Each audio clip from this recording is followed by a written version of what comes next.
nama saya Clara Ainsworth. Sejak kecil, saya selalu mendengar orang-orang menyebut saya anak yang baik. Sampai sekarang, saya tidak yakin apakah itu pujian atau belas kasihan.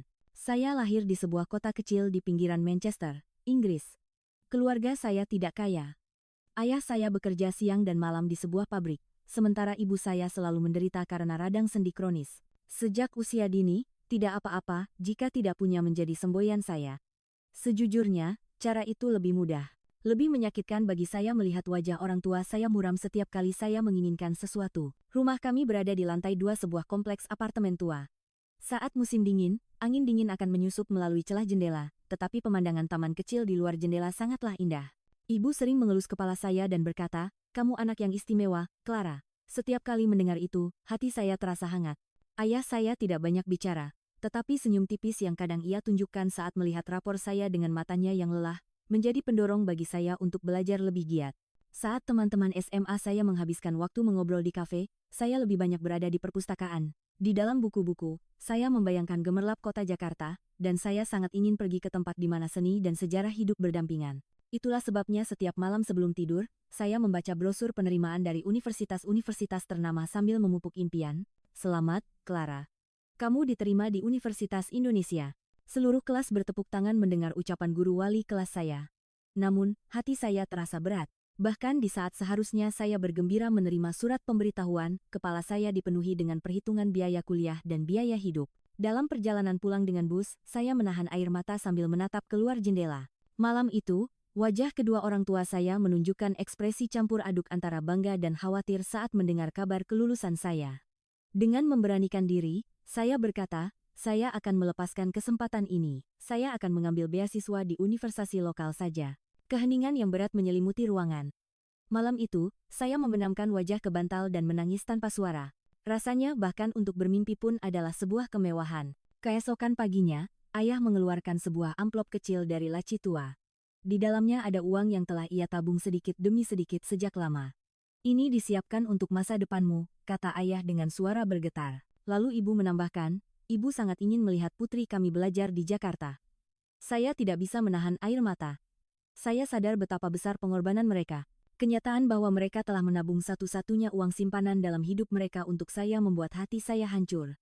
Saya bertekad untuk melakukan yang terbaik agar pengorbanan mereka tidak sia-sia. Pada hari keberangkatan saya mengucapkan selamat tinggal kepada orang tua saya di bandara. Ibu memeluk saya erat dan berbisik di telinga saya, ibu akan selalu di sisimu. Ayah hanya menepuk bahu saya dalam diam. Saat pesawat mulai bergerak, saya menatap sosok kedua orang tua saya yang semakin mengecil di luar jendela, dan saya bersumpah akan kembali dengan kesuksesan. Begitulah kehidupan saya di Jakarta dimulai. Hari pertama di universitas terasa luar biasa. Bangunan-bangunan megah, mahasiswa dari berbagai latar belakang, dan dunia dengan kemungkinan tak terbatas terbentang di depan saya. Untuk semester pertama, saya mendapat kamar di asrama universitas, sehingga kehidupan saya relatif stabil. Teman sekamar saya adalah Sari, seorang gadis dari Medan, yang mengajari saya banyak tentang tempat-tempat tersembunyi yang menarik di Jakarta. Perkuliahan ternyata jauh lebih sulit dari yang saya bayangkan. Ekspektasi para dosen sangat tinggi, dan tugas seolah tak ada habisnya. Saya sering belajar di perpustakaan hingga larut malam. Rasa cemas apakah saya bisa beradaptasi seringkali menghantui, tetapi mengingat pengorbanan orang tua, saya tidak mungkin menyerah. Saat nilai semester pertama keluar, saya bersyukur bisa memberikan kabar baik kepada orang tua saya melalui telepon. Ibu sangat gembira dan bertanya, "Bagaimana kesehatanmu?" Saya selalu menjawab, "Aku baik-baik saja, jangan khawatir." Kenyataannya, saya sering melewatkan makan untuk menghemat uang, tetapi saya tidak bisa mengatakannya. Sebelum semester kedua dimulai, saya mendengar kabar yang mengejutkan. Menurut peraturan asrama, fasilitas itu hanya disediakan untuk mahasiswa tahun pertama selama 1 semester. Saya harus segera mencari tempat tinggal baru. Biaya sewa di Jakarta ternyata jauh lebih mahal dari yang saya duga. Akhirnya, saya menyewa kamar bulanan di sebuah wisma kumuh yang berjarak 30 menit dari kampus. Wisma itu jauh dari bayangan saya tentang Jakarta. Kamar saya, yang terletak di ujung lorong sempit, hanya cukup untuk sebuah tempat tidur, meja, dan kamar mandi kecil. Dindingnya tipis sehingga suara obrolan dari kamar sebelah terdengar jelas, dan udara yang lembab dipenuhi bau apek. Namun, saya tidak punya pilihan. Saya harus menanggungnya jika ingin menyeimbangkan antara kuliah dan kerja paruh waktu. Saya menemukan pekerjaan paruh waktu di sebuah kafe dekat kampus. Setiap hari setelah kuliah, saya bekerja dari jam 4 sore hingga jam 11 malam. Awalnya, saya canggung dan sering salah menerima pesanan, tetapi seiring waktu, saya menjadi lebih terampil. Ada pelanggan yang ramah, tetapi banyak juga yang sulit dihadapi. Terkadang, perlakuan beberapa pelanggan yang meremehkan saya, karena saya orang asing membuat saya hampir menangis. Hari itu juga merupakan hari yang berat di kafe. Sekelompok mahasiswa datang dan pesanan membludak, manajer terus mendesak saya untuk lebih cepat. Saya tidak sengaja memecahkan gelas kaca, dan biaya gantinya dipotong dari gaji saya. Selain itu, pagi harinya, persiapan saya untuk presentasi di seminar Profesor Hardy tidak memadai, membuat saya malu. Profesor itu berkata, "Kalau waktumu tidak cukup, mungkin kamu harus mengurangi waktu bermainmu, kan?" Saya ingin menjelaskan situasi saya, tetapi saya tahu itu hanya akan terdengar seperti alasan. Ketika saya keluar setelah selesai bekerja, hujan musim gugur turun. Saya tidak punya payung, dan selama 20 menit berjalan kaki, pakaian saya basah kuyup. Saat melewati lorong, dari kamar 205 kembali terdengar musik yang berisik, sepertinya mereka mengadakan pesta setiap malam. Pasangan tua di kamar 302 di seberang selalu terdengar bertengkar, dan mahasiswa di kamar 301 memainkan gitar sepanjang malam. Belajar di lingkungan seperti ini benar-benar sulit. Setibanya di kamar saya, 303, bau apek langsung menusuk hidung begitu saya membuka pintu. Saya membuka jendela, tetapi udara di luar tidak jauh berbeda. Saya melepaskan pakaian basah dan menuju kamar mandi untuk mandi. Saya harus menunggu 5 menit sampai air panas keluar. Awalnya, air berwarna coklat keluar dari pipa berkarat. Setidaknya hari ini air panasnya keluar, syukurlah. Minggu lalu, saya harus mandi air dingin selama 3 hari berturut-turut. Setelah mandi, waktu sudah lewat tengah malam. Rasa lelah mulai menyerang, tetapi laporan sastra yang harus dikumpulkan besok belum selesai.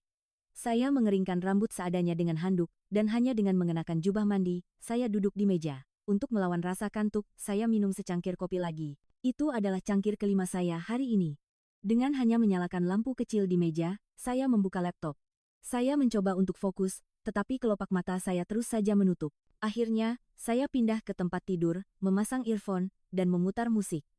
Saya mencoba menenangkan diri sambil mendengarkan lagu dari penyanyi Indonesia favorit saya, Chrisye. Saya berpikir, besok aku akan bangun jam 5 pagi untuk menyelesaikannya.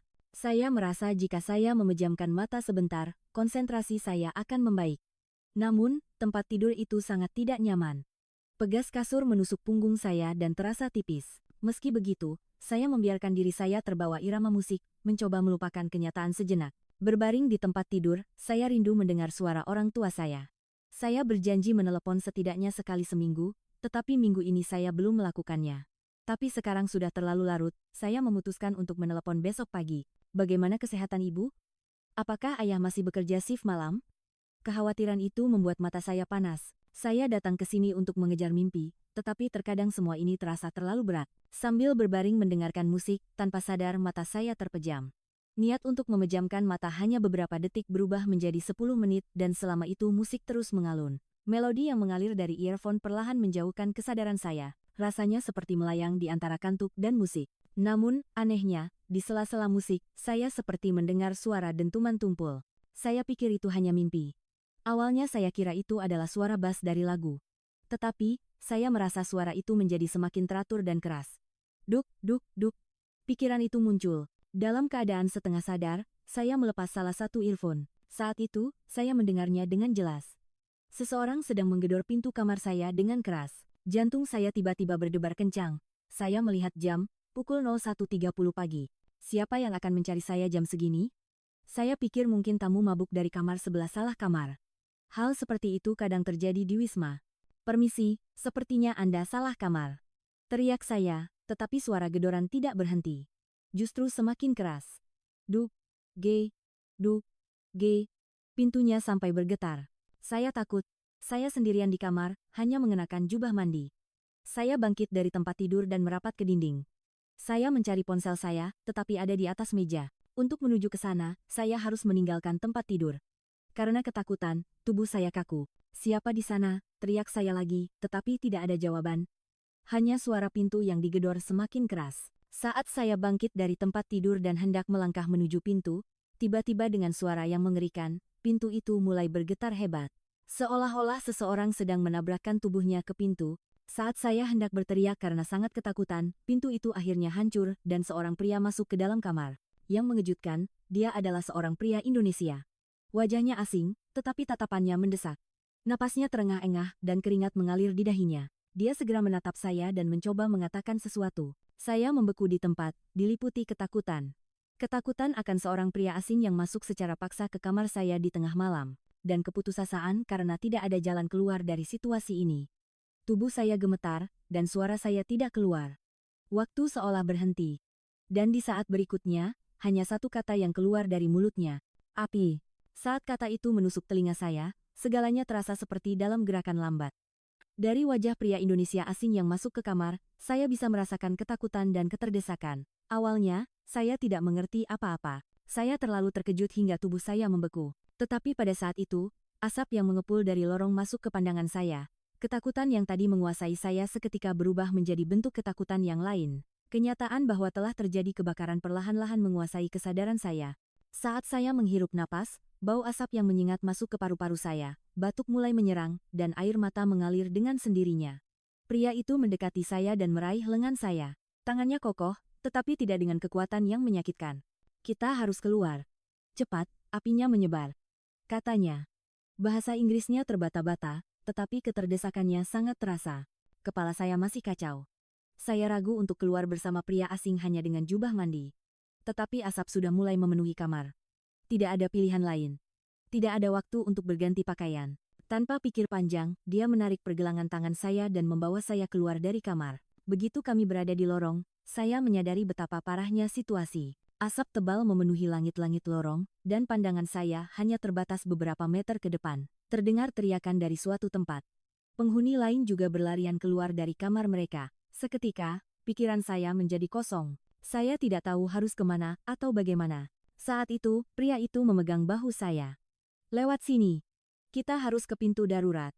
Suaranya penuh keyakinan. Kata-katanya sedikit menenangkan saya, tapi kaki saya gemetar dan saya tidak bisa berjalan dengan benar. Karena ketakutan dan asap, bernapas pun terasa sulit. Melihat saya tidak bisa bergerak, pria itu tanpa ragu mengangkat saya.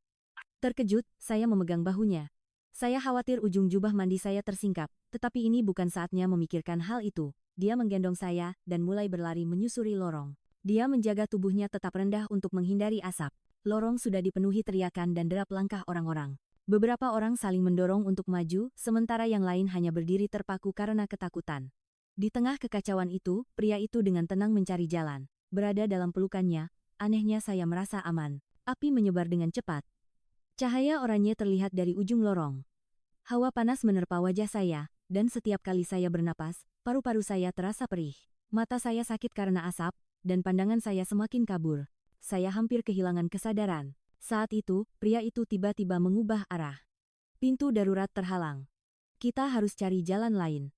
Suaranya terdengar tegang. Setiap langkahnya, saya bisa merasakan dadanya naik turun dengan cepat. Dia pasti juga takut, tetapi saya kagum dengan keberaniannya mencari jalan keluar sambil membawa saya. Di depan sebuah pintu, dia berhenti sejenak, pintunya terkunci. Tanpa ragu, dia mulai menendang pintu itu dengan kakinya. 1, 2, 3 kali tendangan, pintu itu terbuka. Pasti sulit baginya menjaga keseimbangan sambil menggendong saya, tetapi dia menopang saya dengan kuat. Begitu pintu terbuka, dia segera masuk. Itu adalah tangga darurat. Ada sedikit asap di tangga, tetapi jauh lebih baik daripada di lorong. Pria itu mengatur napasnya dan bertanya kepada saya, "Kamu tidak apa-apa?" Saya hanya bisa mengangguk lemah. Saya tidak punya tenaga untuk berbicara. Dia berdiri sejenak, melihat sekeliling, lalu kembali menggendong saya, dan mulai menuruni tangga. Saat menuruni tangga, napasnya semakin terengah-engah. Pasti tidak mudah berlari sambil menggendong saya, tetapi dia tidak berhenti. 1 lantai, 2 lantai. Kami terus turun. Di satu titik, kakinya goyah dan menabrak dinding. Kami berdua terhuyung, tetapi dia segera membetulkan posisinya dan terus berlari. Akhirnya, ketika kami sampai di lantai 1, pintu keluar sudah dilalap api. Pria itu ragu sejenak, lalu berbelok ke arah lain. Ke arah dapur. Seharusnya ada pintu belakang di sana. Seperti yang dia katakan, kami melewati dapur dan mencari pintu belakang. Tempat itu belum tersentuh api. Pria itu membuka pintu belakang dan melompat keluar sambil masih menggendong saya. Udara malam yang dingin menerpa wajah saya. Saat itu, saya merasakan betapa berharganya hidup. Kami akhirnya sampai di tempat yang aman. Beberapa penghuni sudah berkumpul di area parkir, dan dari kejauhan terdengar sirene mobil pemadam kebakaran. Pria itu dengan lembut menurunkan saya di sebuah bangku. Wajahnya kotor karena jelaga, dan napasnya terengah-engah. Sekarang sudah aman, katanya. Suaranya serak. Saya mencoba mengucapkan terima kasih, tetapi tiba-tiba saya terbatuk-batuk. Paru-paru saya terasa seperti terbakar. Suasana di sekitar kacau balau. Orang-orang berteriak, menangis, dan saling memanggil. Cahaya api mewarnai langit malam menjadi merah. Wisma itu dilalap api, dan kamar saya mungkin juga sudah terbakar. Meskipun semua barang saya ada di dalam, saat itu saya hanya bersyukur karena masih hidup. Pria itu duduk di sebelah saya. Tubuhnya gemetar. Saya juga gemetar karena dingin dan takut. Seseorang datang membawa selimut dan menyelimuti kami. Baru saat itulah saya sadar bahwa saya hanya mengenakan jubah mandi dan merasa malu. Tetapi pada saat itu, hal itu tidak penting. Siapa? Nama Anda? Tanya saya dengan susah payah. Dia tersenyum lemah. Banyu. Banyu Anggoro. Sebelum dia selesai memperkenalkan diri, wajahnya tiba-tiba menjadi pucat. Dan dia langsung jatuh ke samping. Banyu. Teriak saya, tetapi dia sudah kehilangan kesadaran. Saya meminta bantuan orang-orang di sekitar, dan petugas medis segera datang. Mereka meletakkan Banyu di atas tandu, dan saya juga ikut naik ke ambulans. Mereka bilang saya perlu diperiksa karena terlalu banyak menghirup asap. Di dalam ambulans saya terus menatap Banyu.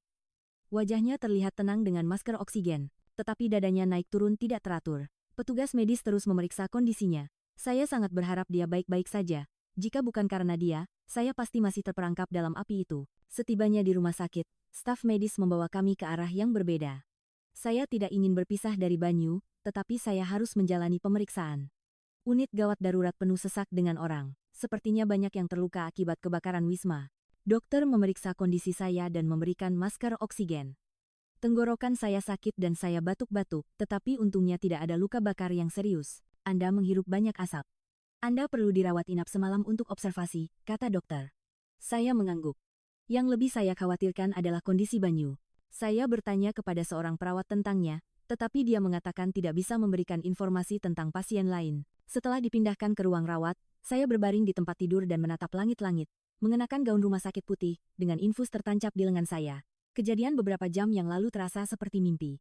Kebakaran, seorang pria asing menyelamatkan saya, sulit dipercaya semua itu terjadi dalam beberapa jam. Kalau dipikir-pikir, semua barang milik saya habis terbakar. Dompet, ponsel, pakaian, buku-buku kuliah, laptop, dan yang terpenting, cincin pemberian orang tua saya. Semuanya hilang. Air mata saya mengalir, tetapi setidaknya, nyawa saya selamat. Berkat Banyu, sepanjang malam saya gelisah di tempat tidur rumah sakit. Adegan kebakaran terus terbayang. Api, asap, teriakan orang, dan wajah Banyu. Saya sangat penasaran apakah dia baik-baik saja. Saya bertekad untuk mencarinya besok pagi. Menjelang pagi, seorang perawat datang untuk memeriksa. Dia memeriksa kondisi saya dan tersenyum. Anda sudah lebih baik. Anda bisa pulang besok siang. Saya lega mendengarnya, tetapi masalah-masalah praktis langsung muncul di kepala saya. Setelah pulang, saya harus pergi kemana? Bagaimana saya akan hidup? Saya telah kehilangan segalanya. Permisi. Bisakah saya bertemu dengan pria yang datang bersama saya semalam? Tanya saya hati-hati. Perawat itu berpikir sejenak lalu mengangguk. Kondisinya belum stabil. Tolong jangan lama-lama. Setelah perawat itu pergi, saya perlahan bangkit dari tempat tidur. Kaki saya masih goyah, tetapi keinginan untuk bertemu Banyu sangat kuat. Saya berjalan menyusuri koridor rumah sakit menuju kamar 303. Di depan pintu, saya ragu sejenak, lalu mengetuk pelan, tidak ada jawaban, jadi saya perlahan membuka pintu dan masuk. Banyu terbaring di tempat tidur. Wajahnya pucat, dan beberapa infus terpasang di lengannya. Dia memakai masker oksigen, dan monitor menampilkan detak jantungnya. Melihatnya seperti itu membuat hati saya sakit. Saya duduk diam di samping tempat tidurnya. Saya tidak tahu bagaimana harus berterima kasih, dia telah mempertaruhkan nyawanya untuk saya. Untuk saya, orang yang sama sekali asing. Saya menyentuh tangannya dengan lembut. Terasa dingin, tetapi saya bisa merasakan kekuatannya. Terima kasih, sungguh, terima kasih, bisik saya. Saat itu, mata Banyu sedikit bergetar. Dia perlahan membuka matanya, dan saat melihat wajah saya, dia tersenyum lemah. Dia mencoba melepas masker oksigennya, tetapi saya mencegahnya. Tidak apa-apa, tidak perlu bicara. Istirahatlah sekarang. Dia menggelengkan kepala. Saya. Tidak apa-apa. Suaranya serak, tetapi jelas. Kamu. Tidak terluka? Saya terkejut bahwa kata pertamanya adalah menanyakan keadaan saya. Mata saya berkaca-kaca. Ya. Saya baik-baik saja. Berkat Anda. Banyu. Dia memejamkan mata, tampak lega. Syukurlah, gumamnya. Hening sejenak. Melihat napasnya menjadi teratur, sepertinya dia tertidur lagi. Saya tetap duduk di sana, mengawasinya. Anehnya, meskipun kami orang asing, saya merasa dekat dengannya. Mungkin karena dia telah menyelamatkan hidup saya. Melihat wajahnya lebih dekat, saya bisa melihat fitur wajahnya yang khas Indonesia terasa lembut. Rambut hitamnya jatuh di dahi. Saya ingin merapikannya, tetapi saya menahan diri. Saat itu, pintu kamar terbuka dan seorang dokter masuk. Dia tampak sedikit terkejut melihat saya, tetapi segera tersenyum. "Anda temannya?" tanyanya. Saya tidak tahu harus menjawab apa. "Kami bukan teman, tetapi mengatakan kami hanya kenalan juga terasa aneh." "Ya, benar. Saya temannya." Akhirnya saya menjawab begitu. Dokter memeriksa kondisi Banyu. Sudah jauh lebih baik. Ada kerusakan paru-paru akibat menghirup asap, tetapi akan pulih. Perlu beberapa tes tambahan, tetapi tidak mengancam jiwa. Saya lega mendengarnya. Banyu akan baik-baik saja. Setelah dokter pergi, saya kembali duduk di samping Banyu. Sambil menatap wajahnya yang tenang, saya termenung. Saya penasaran siapa dia dan mengapa dia berada di wisma itu. Tiba-tiba terdengar suara gaduh dari lorong. Pintu mendadak terbuka dan beberapa orang masuk. Terkejut, saya menoleh dan melihat mereka adalah polisi. Seorang polisi melangkah maju. "Anda Banyu Anggoro?" tanyanya dalam bahasa Indonesia. Banyu baru saja bangun dan mengangguk dengan ekspresi bingung. "Ada perlu apa?" tanyanya dengan susah payah. Polisi itu menjawab dengan wajah dingin, "Kami ingin meminta keterangan Anda terkait penyelidikan kebakaran Wisma." Wajah Banyu memucat. "Kebakaran? Apa maksud Anda?" Kata-katanya terputus. "CCTV menunjukkan seorang pria dengan ciri-ciri seperti Anda sesaat sebelum kebakaran terjadi, penampilan Anda cocok." Mendengar kata-kata polisi itu, jantung saya serasa berhenti. Ini tidak mungkin. Banyu bukan pembakar. Dia adalah pahlawan yang menyelamatkan orang. "Itu salah paham," teriak saya. "Dia menyelamatkan saya." Saat api sudah membesar, tetapi polisi mengabaikan kata-kata saya. Mereka mencoba membangunkan Banyu. Dia masih lemah dan sepertinya sulit untuk bangun dengan infus yang masih terpasang. "Tunggu. Dia masih sakit. Anda harus bicara dengan dokter," protes saya, tetapi polisi sudah bersiap membawanya. Banyu tampak bingung, tetapi tidak melawan. Dia menatap saya, dan dari tatapannya, saya bisa membaca ketakutan. Seorang dokter datang dan mencoba menghentikan situasi, tetapi polisi bersikeras. "Ini penyelidikan resmi. Jika pasien cukup mampu untuk bepergian, dia harus ikut." Akhirnya, dokter dipanggil, dan setelah pemeriksaan singkat, dia memutuskan bahwa Banyu bisa dipindahkan tanpa membahayakan nyawanya. Tapi ekspresinya tampak tidak senang. Banyu didudukan di kursi roda dan dibawa pergi. Dia masih mengenakan gaun rumah sakit, dan infus portabel sementara terpasang di lengannya. Ekspresinya kosong. Saya mencoba mengikutinya, tetapi polisi menghentikan saya. "Kami akan menghubungi Anda setelah penyelidikan selesai." Setelah mereka pergi, saya berdiri termangu di tempat. Ini benar-benar salah paham. Banyu adalah pahlawan. Mengapa mereka memperlakukannya sebagai tersangka? Kemarahan dan ketakutan melanda saya hanya berpikir bahwa saya harus menolongnya. Saya kembali ke kamar dan mencari pakaian saya. Tapi saya tidak punya pakaian. Hanya gaun rumah sakit. Dengan masih mengenakan pakaian rumah sakit, saya memberitahu perawat bahwa saya akan keluar sebentar dan bergegas pergi. Di lobi rumah sakit, saya mondar-mandir sambil berpikir apa yang harus dilakukan. Bagaimana saya bisa menolong Banyu? Saya hampir tidak tahu apa-apa tentangnya, hanya bahwa dia telah menyelamatkan hidup saya. Saat itu, seorang petugas informasi rumah sakit bertanya kepada saya, "Ada yang bisa dibantu?" Dengan ragu, saya menanyakan di mana kantor polisi. Dia tampak sedikit curiga, tetapi dengan ramah memberitahu lokasi kantor polisi terdekat. Begitu keluar dari rumah sakit, udara pagi yang dingin menerpa wajah saya. Gaun rumah sakit yang saya kenakan terlalu tipis. Dengan tangan gemetar, saya memanggil taksi. Saya tidak punya uang, tetapi saya menjelaskan kepada sopir bahwa ini keadaan darurat dan saya akan membayar ongkosnya nanti. "Tolong ke kantor polisi sektor 16, kata saya kepada sopir. Dia melirik saya dari kaca spion dan mengangguk. Mungkin dia pikir aneh melihat saya mengenakan baju rumah sakit, tapi dia tidak berkata apa-apa.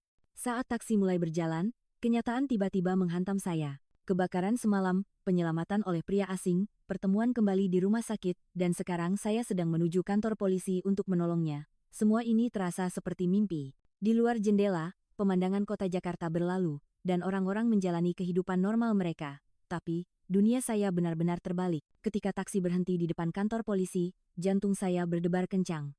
Di balik pintu kaca, saya bisa melihat para polisi yang sibuk bergerak. Sopir taksi melirik saya dari kaca spion dan berkata, "Sudah sampai." Suaranya terdengar ragu. Wanita berpakaian rumah sakit datang ke kantor polisi pasti aneh. Saya akan segera kembali dan membayar ongkosnya.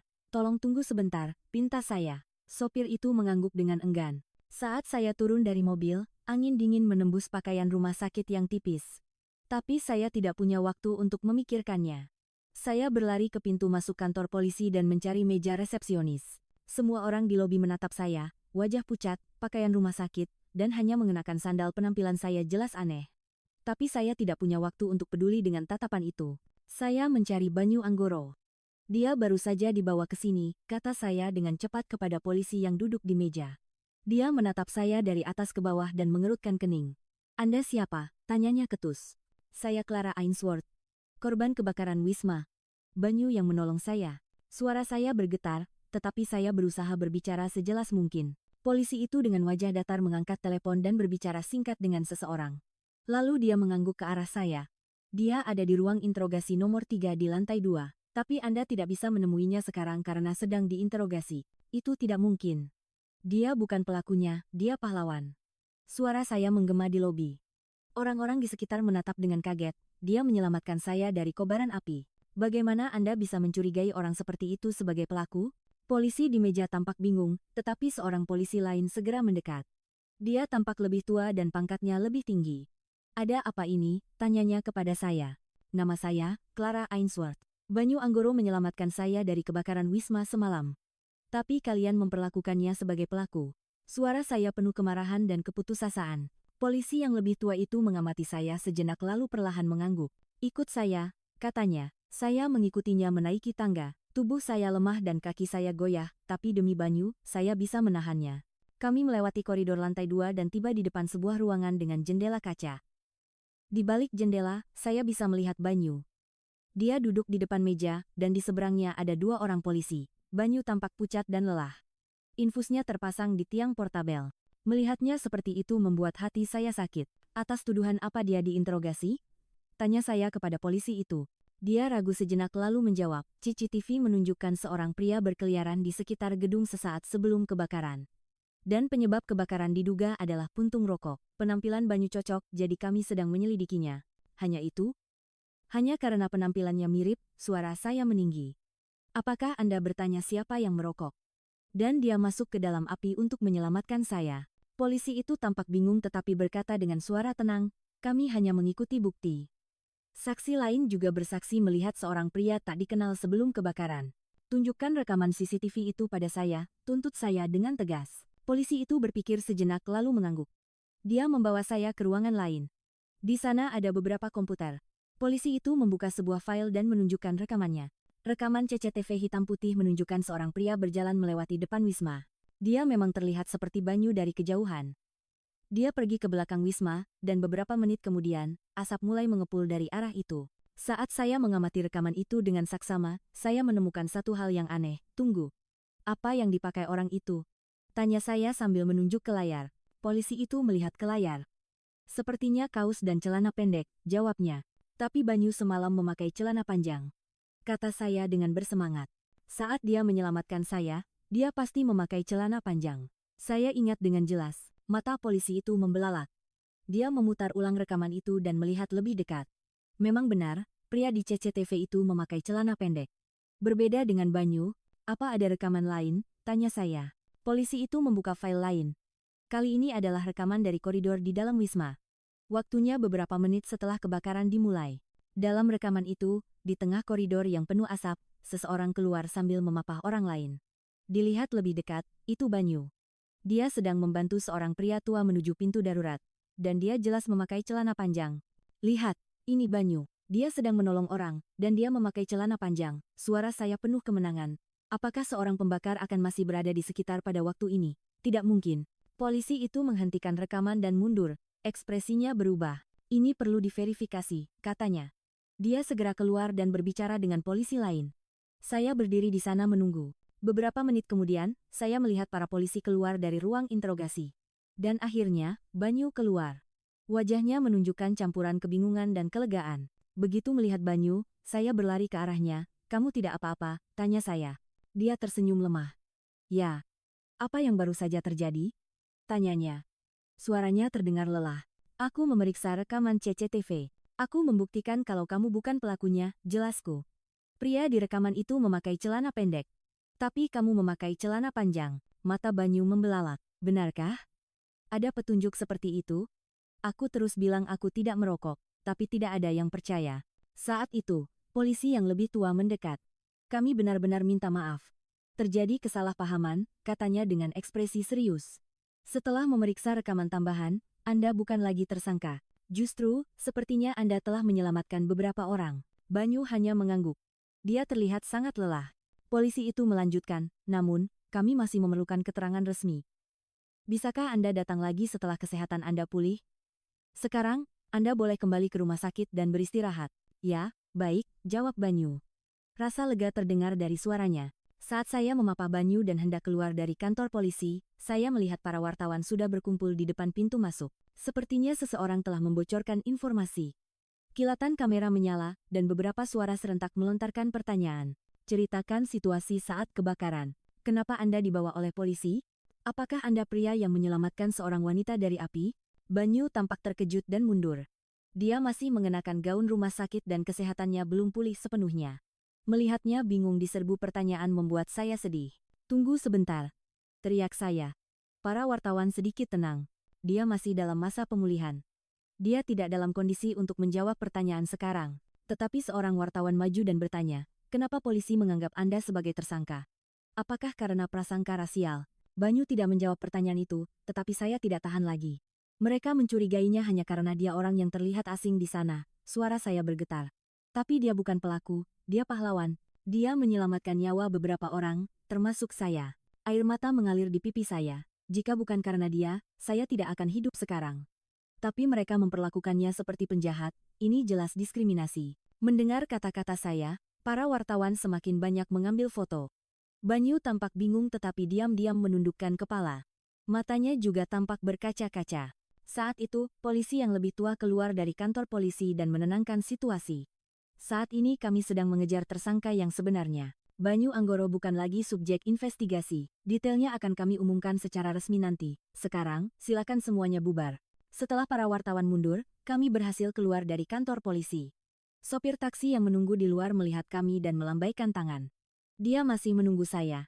Kita harus kembali ke rumah sakit, kata saya kepada Banyu. Dia mengangguk, kami naik taksi bersama, dan saya memberitahu alamat rumah sakit kepada sopir. Di dalam taksi, Banyu menatap keluar jendela dan terdiam lama. Berbagai emosi terpancar di wajahnya. Saya dengan hati-hati menggenggam tangannya. Kamu benar-benar tidak apa-apa? Tanya saya. Dia perlahan menatap saya. Terima kasih, katanya. Karena sudah datang ke kantor polisi. Dan karena percaya padaku, tentu saja. Kamu yang menyelamatkanku, jawab saya. Ngomong-ngomong, bagaimana kamu bisa datang ke kamarku? Kenapa kamu mendobrak pintu waktu itu? Banyu berpikir sejenak lalu menjawab. Aku juga tinggal di wisma itu. Saat aku pulang larut, aku mencium bau asap di lorong. Saat aku melihat-lihat, bapak-bapak sebelah bilang sepertinya ada orang di kamarmu, jadi aku lari dan menggedor pintu. Tapi tidak ada jawaban.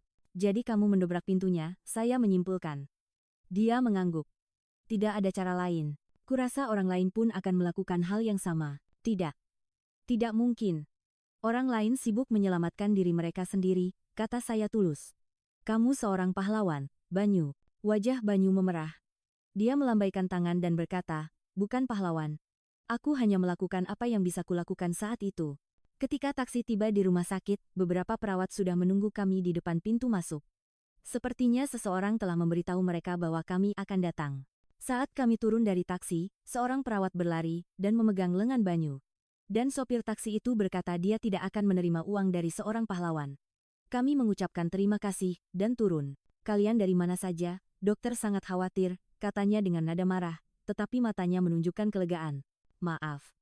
Jawab Banyu dengan suara pelan. Perawat itu menghela napas dan mendudukkannya di kursi roda. Perawat lain mendekati saya. Anda juga belum pulih sepenuhnya. Kenapa keluar tanpa izin? Suaranya tegas, tetapi ada kehangatan di dalamnya. Saya harus menolong Banyu. Jawab saya jujur. Perawat itu menggelengkan kepala. Kami diantar masuk ke dalam rumah sakit. Saat melewati koridor, beberapa staf medis dan pasien mengenali kami dan memberikan tepuk tangan kecil. Mungkin mereka sudah tahu situasinya dari berita. Banyu kembali ke kamarnya, dan saya juga kembali ke kamar saya. Dokter datang dan memeriksa saya. Untungnya, kondisi saya baik-baik saja. Dia menyarankan saya untuk tinggal 1 malam lagi di rumah sakit, dan saya setuju. Lagi pula saya tidak punya tempat tujuan. Setelah dokter pergi, saya berdiri di dekat jendela dan menatap keluar. Hari sudah sore, dan taman rumah sakit diwarnai keemasan. Peristiwa yang terjadi dalam 24 jam terakhir berkelebat seperti film. Kebakaran, penyelamatan, rumah sakit, kantor polisi, dan Banyu. Wajahnya terus muncul di benak saya. Sosoknya yang menggendong saya berlari di tengah api. Senyum lemahnya saat terbaring di tempat tidur rumah sakit, ekspresi bingungnya di kantor polisi. Semuanya teringat dengan jelas. Beberapa saat kemudian, seseorang mengetuk pintu. Menoleh, saya melihat seorang perawat berdiri dengan nampan. Makan malam. Hari ini kami siapkan yang istimewa. Untuk teman seorang pahlawan, katanya sambil mengedipkan mata. Terima kasih, jawab saya sambil tersenyum. Perawat itu meletakkan nampan dan pergi. Sambil makan, saya terus memikirkan Banyu. Apakah dia baik-baik saja? Apakah dia sudah makan? Setelah selesai makan, saya keluar ke lorong dan menuju kamarnya. Di depan pintu, saya ragu sejenak, lalu mengetuk pelan. Masuk, terdengar suara Banyu. Saya membuka pintu dan masuk. Dia sedang duduk bersandar di tempat tidur. Di depannya juga ada nampan makanan, tetapi sepertinya hampir tidak disentuh. Kenapa tidak makan? Tanya saya. Dia tersenyum lemah. Tidak nafsu makan, jawabnya. Rasanya masih mencium bau asap. Tetap harus makan. Kamu harus punya tenaga, kata saya sambil duduk di samping tempat tidurnya. Dia mengangguk dan mengambil garpu. Dalam keheningan sejenak, Banyu makan perlahan. Saya hanya mengawasinya. Anehnya, tidak terasa canggung. Rasanya nyaman, seolah kami sudah lama saling kenal. Katanya besok aku bisa pulang, kata Banyu tiba-tiba. Dokter bilang kondisiku sudah membaik. Baguslah, jawab saya. Tetapi tiba-tiba masalah praktis muncul di kepala saya. Tapi, kamu mau pergi kemana? Wisma kan sudah terbakar habis. Banyu berpikir sejenak, harus cari kamar kos kecil, mungkin, jawabnya. Kamu, saya mengangkat bahu. Belum tahu, mungkin harus menghubungi teman. Sebenarnya saya tidak punya teman yang begitu dekat, tetapi saya tidak bisa memikirkan cara lain. Banyu ragu sejenak lalu berkata, kalau mau. Kita cari kamar bareng? Kalau berdua. Kita bisa patungan sewa, dan saya terkejut dengan usulannya, tetapi rasanya itu bukan ide yang buruk. Lagi pula, bersama Banyu, saya merasa aman. Baiklah. Kedengarannya bagus, jawab saya sambil tersenyum. Wajah Banyu menjadi cerah. Benarkah? Syukurlah. Aku khawatir harus bagaimana sendirian. Kami mulai membicarakan rencana ke depan, mulai dari perlengkapan hidup yang paling dibutuhkan, pelajaran kuliah, hingga tempat tinggal sementara. Saat mengobrol, saya baru tahu bahwa Banyu juga kuliah di universitas yang sama dengan saya. Dia adalah mahasiswa dari Yogyakarta yang mengambil jurusan sastra. Aneh ya kita berada di kampus yang sama, kata saya. Dia mengangguk. Mungkin takdir, katanya sambil tertawa kecil, senyumnya sangat hangat. Malam semakin larut, dan rasa lelah mulai menyerang. Saat saya tidak bisa menahan menguap, Banyu tertawa dan berkata, sudah, pergilah istirahat. Besok banyak yang harus dilakukan. Saya bangkit dan berjalan ke arah pintu. Di depan pintu, saya menoleh dan Banyu masih menatap saya. Banyu, terima kasih banyak. Untuk semuanya, kata saya tulus. Dia tersenyum lembut. Sama-sama, terima kasih juga. Ketika saya kembali ke kamar dan berbaring di tempat tidur, hati saya terasa anehnya tenang.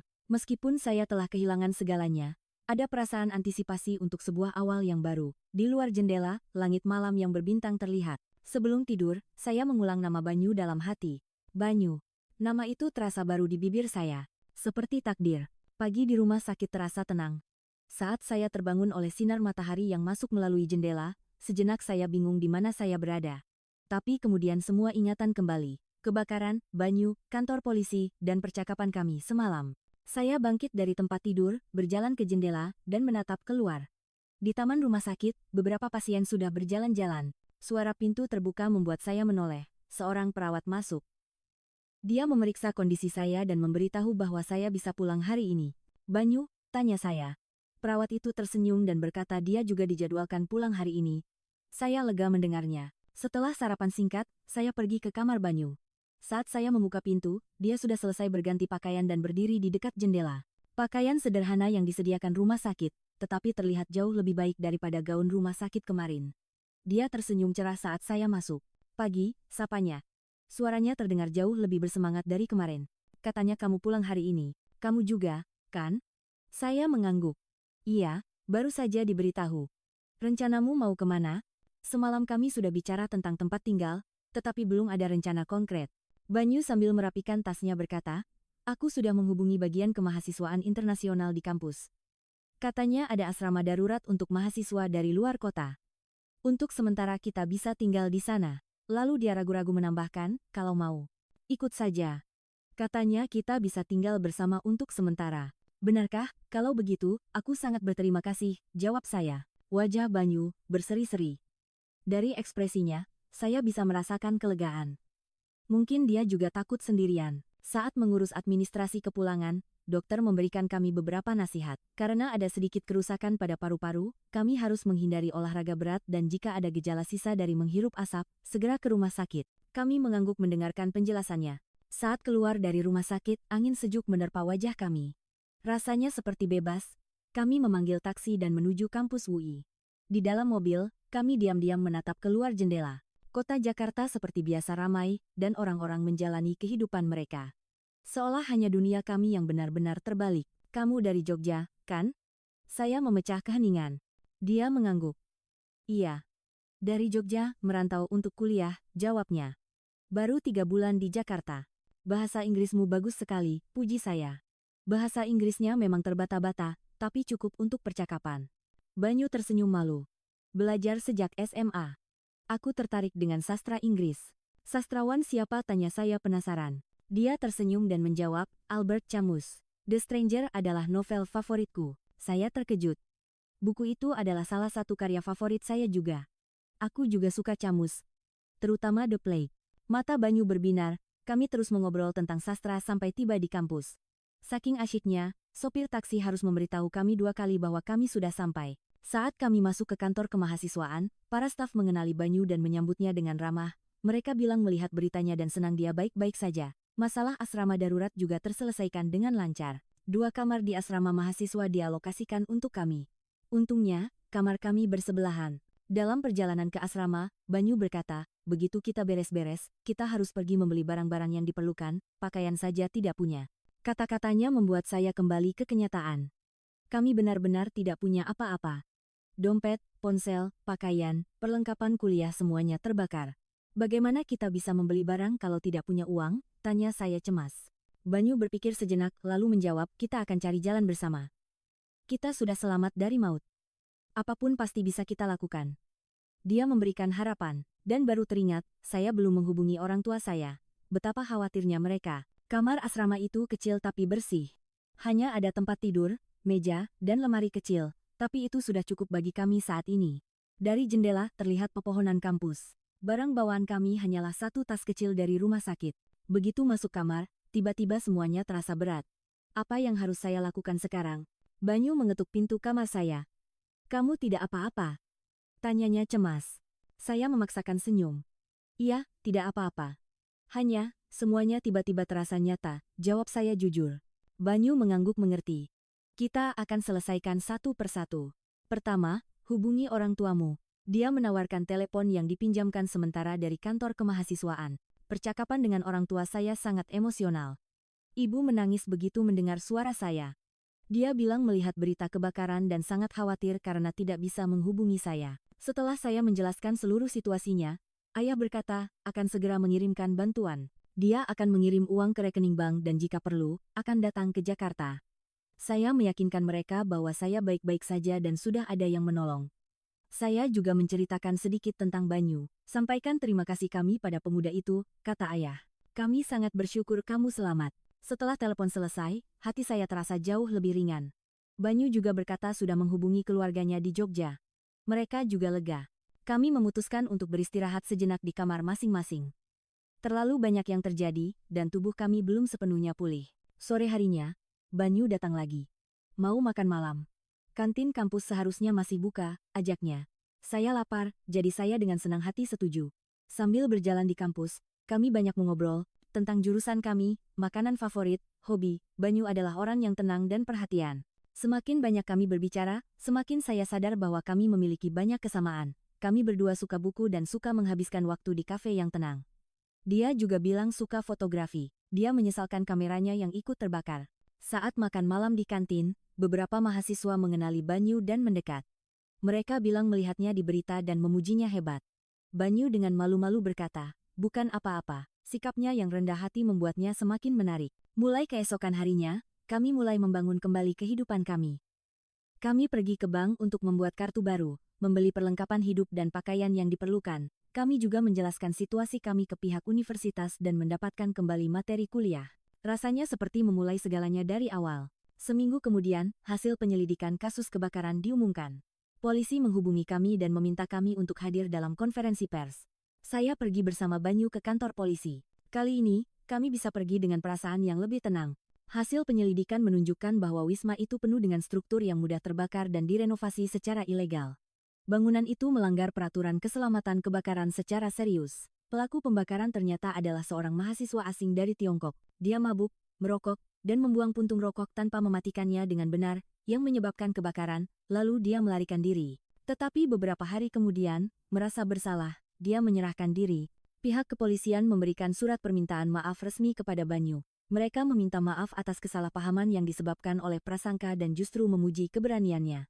Banyu menerima permintaan maaf itu dengan tenang. Dia bukan tipe orang yang pendendam. Saat kami keluar dari kantor polisi, para wartawan sudah menunggu kami lagi. Kali ini, Banyu dengan tenang menjawab wawancara. Dia berulang kali menekankan bahwa dia bukan pahlawan, dan justru pelajaran dari kebakaran wisma ini harus digunakan untuk menyampaikan pentingnya keselamatan.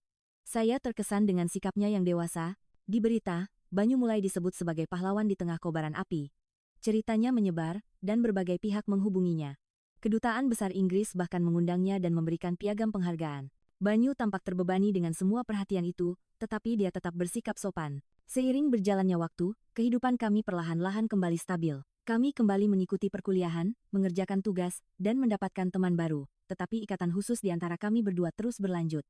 Kami makan bersama setiap hari, belajar di perpustakaan, dan pada akhir pekan, kami menjelajahi berbagai sudut Jakarta. Sebulan kemudian, kami menerima pemberitahuan bahwa masa tinggal di asrama akan berakhir.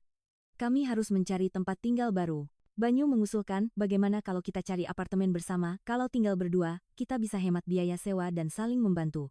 Itu adalah usulan yang logis, tetapi jantung saya berdebar kencang.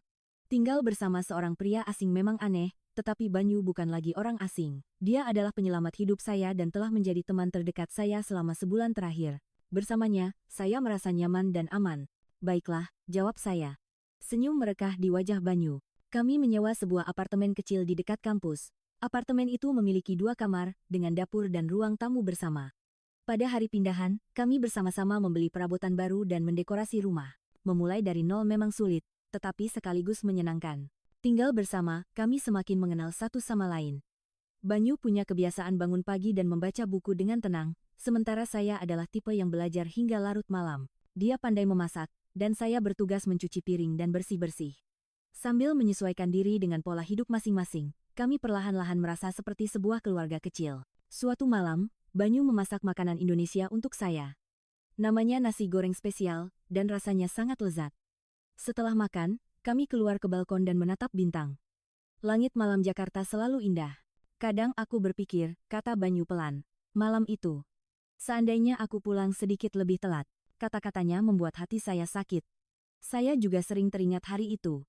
Tapi kamu datang tepat waktu. Itu yang penting, kata saya lembut. Banyu menatap saya. Matanya penuh dengan emosi yang dalam. Clara, panggilnya. Rasanya itu pertama kalinya dia memanggil nama saya. Karena dia selalu menggunakan panggilan yang lebih formal, itu terasa lebih istimewa. Pandangan kami bertemu, dan waktu seolah berhenti. Dia perlahan mendekat, dan saya memejamkan mata. Bibir kami bersentuhan dengan lembut. Itu adalah ciuman pertama kami, tetapi terasa begitu alami, seolah kami sudah lama menantikannya. Sejak hari itu, hubungan kami resmi menjadi sepasang kekasih. Kami saling membuka hati dan berbicara lebih dalam. Banyu menceritakan tentang kehidupannya di Jogja, tentang keluarganya, dan tentang impian masa depannya. Saya juga dengan jujur menceritakan tentang masa kecil saya, hubungan dengan orang tua, dan masa depan yang saya harapkan. 6 bulan setelah kebakaran, waktu bagi Banyu untuk lulus semakin dekat. Kami takut membicarakan perpisahan. Tetapi itu adalah topik yang tidak bisa dihindari. Maukah kamu tinggal di Indonesia bersamaku? Tanya Banyu hati-hati suatu malam. Saya terkejut dengan usulannya, tetapi sekaligus merasa penuh harap. Bagaimana aku bisa hidup di Indonesia? Aku tidak bisa bahasanya, saya menyuarakan kekhawatiran praktis saya. Banyu tersenyum. Aku akan membantumu. di Indonesia juga, kamu bisa memanfaatkan jurusanmu. Dan yang terpenting, kalau kita bersama, aku yakin kita bisa melewati kesulitan apapun. Usulannya yang tulus membuat hati saya goyah. Meninggalkan kehidupan di Inggris, kuliah, orang tua semua itu adalah keputusan besar. Tetapi bersama Banyu, rasanya saya bisa memulai hidup baru. Setelah berpikir selama beberapa hari, saya membuat keputusan. Aku mau ikut denganmu, jawab saya. Wajah Banyu berseri-seri dan dia memeluk saya. Menyampaikan keputusan ini kepada orang tua saya tidak mudah. Awalnya mereka khawatir, tetapi setelah tahu bahwa ini adalah keinginan tulus saya, mereka mengerti. Ayah berkata, jika kamu bahagia, kami akan mendukungmu. Ibu menangis, tetapi pada akhirnya dia tersenyum dan memberikan restunya. Sebelum saya menyelesaikan studi, Banyu mengusulkan sebuah ide penting. Aku ingin melakukan sesuatu yang berarti dari pengalaman kebakaran itu, katanya. Bagaimana kalau kita mendirikan perusahaan yang mengembangkan produk keselamatan kebakaran? Menciptakan teknologi yang menyelamatkan orang? Saya sangat setuju dengan idenya. Jika apa yang kami alami bisa membantu melindungi keselamatan orang lain, pengalaman itu akan terasa lebih bermakna. Itu ide yang sangat bagus, jawab saya. Setelah kelulusan, kami berdua mulai merintis perusahaan kami. Keluarga Banyu menyambut saya dengan hangat, dan untuk sementara, saya bisa tinggal di rumah orang tuanya di Jogja.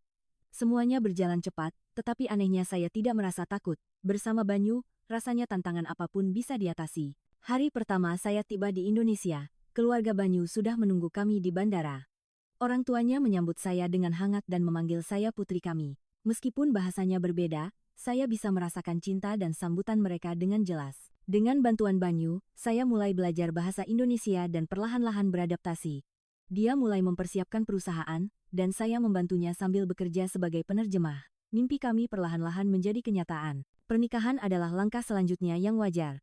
Di tengah restu kedua keluarga, kami mengadakan pernikahan kecil. Orang tua saya juga datang ke Indonesia untuk merayakannya. Ibu menangis sambil berkata, ibu merasa tenang jika ada Banyu. 2 tahun setelah perusahaan berdiri, anak pertama kami lahir. Seorang anak perempuan, kami beri nama Asa. Banyu berkata, itu berarti harapan dalam bahasa Indonesia. Untuk mengenang harapan yang mekar dari keputusasaan yang menjadi titik awal cerita kami. Suatu malam sambil menggendong anak kami, saya berkata kepada Banyu, jika waktu itu kamu tidak menggendongku dan berlari, anak ini dan kita berdua tidak akan ada di sini sekarang. Banyu tersenyum lembut dan menjawab, dan jika waktu itu kamu tidak menyusul ke kantor polisi dengan baju rumah sakit, aku mungkin akan berakhir sendirian. Kami saling menatap dan tertawa. Saat itu saya sadar. Kami bertemu di tengah krisis, saling menyelamatkan, dan memulai hidup baru bersama. Dan sekarang kami melakukan pekerjaan yang juga menyelamatkan nyawa orang. Ini hanya bisa dijelaskan sebagai takdir. Sambil menggenggam erat tangan Banyu, saya berpikir, terkadang, di saat-saat tergelap, cahaya paling terang datang. Kebakaran malam itu adalah peristiwa yang mengerikan, tetapi berkat itu kami bisa saling bertemu dan menemukan kebahagiaan saat ini. Setelah memastikan anak kami tidur, kami berbaring berdampingan di tempat tidur. Di luar jendela, langit malam Jogja yang berbintang terlihat. Kehidupan di Inggris sekarang terasa seperti kenangan yang jauh, tapi ingatan malam itu masih jelas. Clara, bisik Banyu. Apa kamu menyesal? Meninggalkan segalanya dan datang bersamaku. Saya tersenyum mendengar pertanyaannya. Tidak pernah sekalipun. Itu adalah keputusan terbaik dalam hidupku, jawab saya tulus. Dia tersenyum lega. Perusahaan kami, meskipun kecil, terus berkembang. Dengan menggabungkan pengetahuan teknik Banyu dan kemampuan bahasa saya, kami mengembangkannya menjadi bisnis internasional. Produk pertama yang kami kembangkan adalah detektor api yang lebih akurat mengukur konsentrasi asap dan mengurangi alarm palsu. Setelah itu, kami memperluas keperalatan evakuasi dan sistem pencegahan kebakaran. Terkadang, kami mengenang malam itu dan berbicara. Jika Banyu datang sedikit lebih lambat jika saya tidak pergi ke kantor polisi. Ada banyak sekali jika, tetapi pada akhirnya, kami ada di sini bersama sekarang.